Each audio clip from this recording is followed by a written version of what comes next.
There are cases that begin with a frantic phone call. Others begin with a scream in the dark.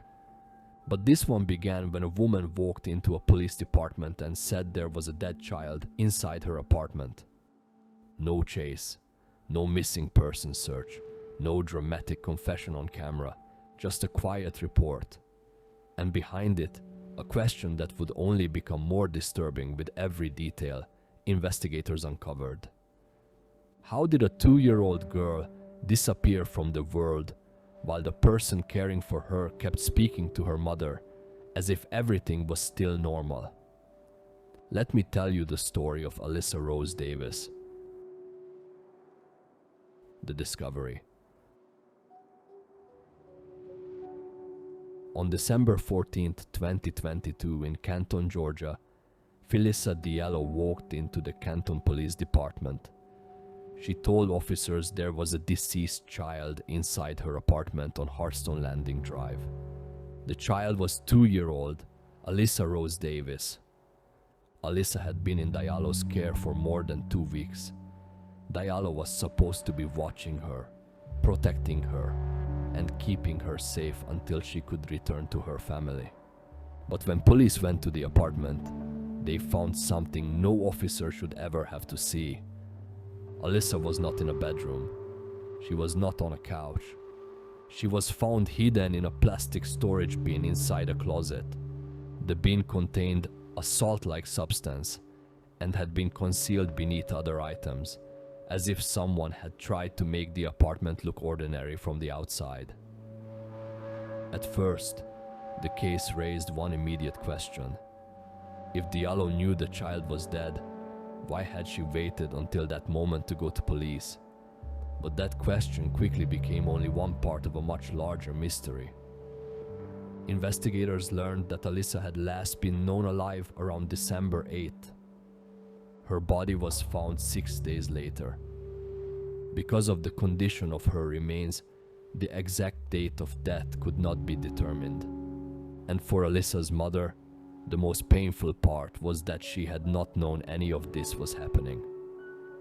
She had been in contact with Diallo during the time Alyssa was in her care. She believed her daughter was still alive. She was not told the truth by the person who had been watching her child. She learned from law enforcement. The investigation. From the beginning, investigators focused on the time period when Alyssa was in Diallo's apartment. According to prosecutors, Diallo was the only person with access to the child in the days surrounding her death. That mattered because it narrowed the timeline. It also narrowed the list of people who could explain what had happened. But explanations did not come easily. Investigators looked at security footage connected to the home.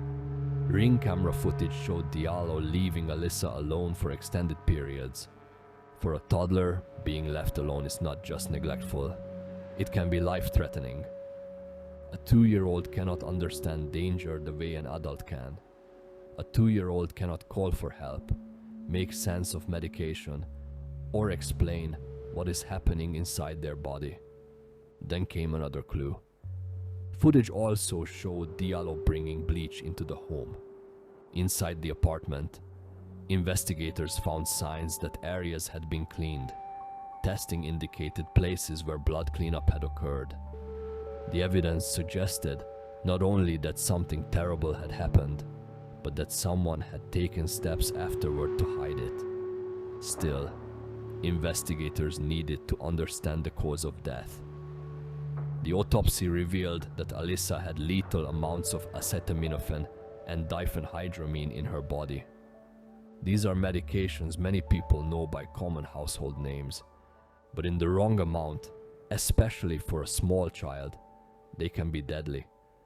What remained unclear was exactly how those substances entered Alyssa's system. The public record does not provide every detail of what happened inside that apartment. And it is important not to fill those gaps with invented scenes. What prosecutors did say was that Alyssa died after being exposed to lethal amounts of medication while she was in Diallo's care. They also said Diallo later admitted that Alyssa had still been alive when Diallo found her in distress.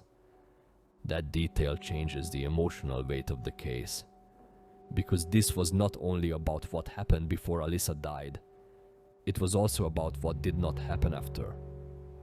Diallo did not call 911. She did not seek emergency medical help. Prosecutors said medical help may have saved Alyssa's life. Instead, the child's death was concealed. For days, the outside world did not know that Alyssa was gone. The breakthrough. Nearly 3.5 years later, the case reached a major turning point. On May 11, 2026, Phillissa Diallo entered a non-negotiated guilty plea. She pleaded guilty to second-degree murder, second-degree cruelty to children, and concealing the death of another. The plea meant there would be no full trial where every piece of evidence was presented to a jury. But it also meant Diallo admitted guilt to the charges. The court sentenced her to 37 years, with the first 21 years to be served in prison, followed by probation. The judge also ordered that she have no contact with Alyssa's family.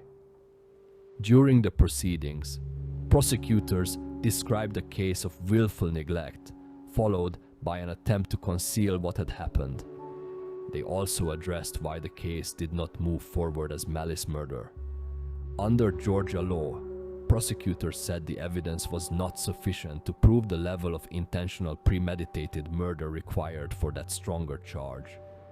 That does not mean the case was less serious. It means the law required a specific type of proof for a specific charge, and prosecutors moved with the charges they believed the evidence could support.